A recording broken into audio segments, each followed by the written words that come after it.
بسم اللہ الرحمن الرحیم۔ السلام علیکم۔ حضور صلی اللہ علیہ وآلہ وسلم شب معراج میں بیت المقدس کی طرف جاتے ہوئے مصر کے قریب ایک مقام سے گزرے تو انہیں ایک نہایت ہی اعلیٰ اور زبردست خوشبو آنے لگی۔ آپ صلی اللہ علیہ وآلہ وسلم نے حضرت جبرائیل علیہ السلام سے پوچھا کہ یہ خوشبو کیسی ہے؟ جواب ملا کہ فرعون کی بیٹی کی باندی مشاطہ اور اس کی اولاد کی قبر سے آ رہی ہے۔ پھر حضرت جبرائیل علیہ السلام نے اس کا قصہ بیان کیا کہ مشاطہ فرعون کی بیٹی کی خادمہ تھی اور وہ خفیہ طور پر اسلام لا چکی تھی۔ ایک دن فرعون کی بیٹی کو کنگھی کرتے ہوئے اس کے ہاتھ سے اتفاقاً کنگھی گر پڑی۔ وہ اٹھانے لگی تو اس کی زبان سے بے ساختہ بسم اللہ نکل گیا۔ اس پر شہزادی نے کہا، تو نے آج عجیب کلمہ بولا، رب تو میرے باپ فرعون ہی ہیں، تو پھر تم نے یہ کس کا نام لیا ہے؟ اس نے جواب دیا، فرعون رب نہیں بلکہ رب وہ اللہ ہے جو مجھے اور تجھے اور خود فرعون کو روزی دیتا ہے۔ شہزادی نے کہا، اچھا تو میرے باپ کے سوا کسی اور کو اپنا رب مانتی ہے؟ اس نے جواب دیا، ہاں ہاں، میرا، تیرا اور تیرے باپ سب کا رب اللہ تعالیٰ ہی ہے۔ شہزادی نے اپنے باپ سے کہلوایا۔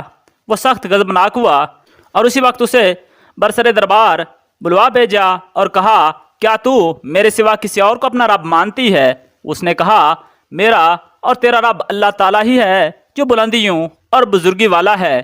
فرعون نے اسی وقت حکم دیا کہ تانبے کی جو گائے بنی ہوئی ہے اس کو خوب تپایا جائے اور جب بالکل آگ جیسی ہو جائے تو اس کے بچوں کو ایک ایک کر کے اس میں ڈال دیا جائے، آخر میں خود اسے بھی اس میں ڈال دیا جائے۔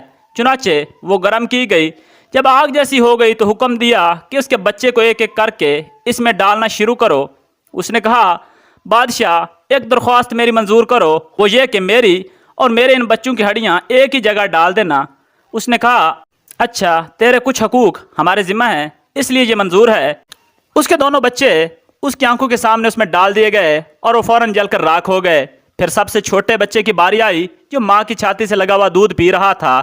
فرعون کے سپاہیوں نے اسے گھسیٹا تو اس نیک بندی کی آنکھوں تلے اندھیرا چھا گیا۔ اللہ پاک نے اس بچے کو اسی وقت زبان دے دی اور اس نے بآواز بلند کہا، اماں جان افسوس نہ کر، اماں جان ذرا بھی پس و پیش نہ کرو، حق پر جان دینا ہی سب سے بڑی نیکی ہے۔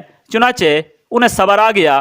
اس بچے کو بھی آگ میں ڈال دیا گیا اور آخر میں اس کی ماں کو بھی اسی آگ میں جلا کر مار دیا گیا۔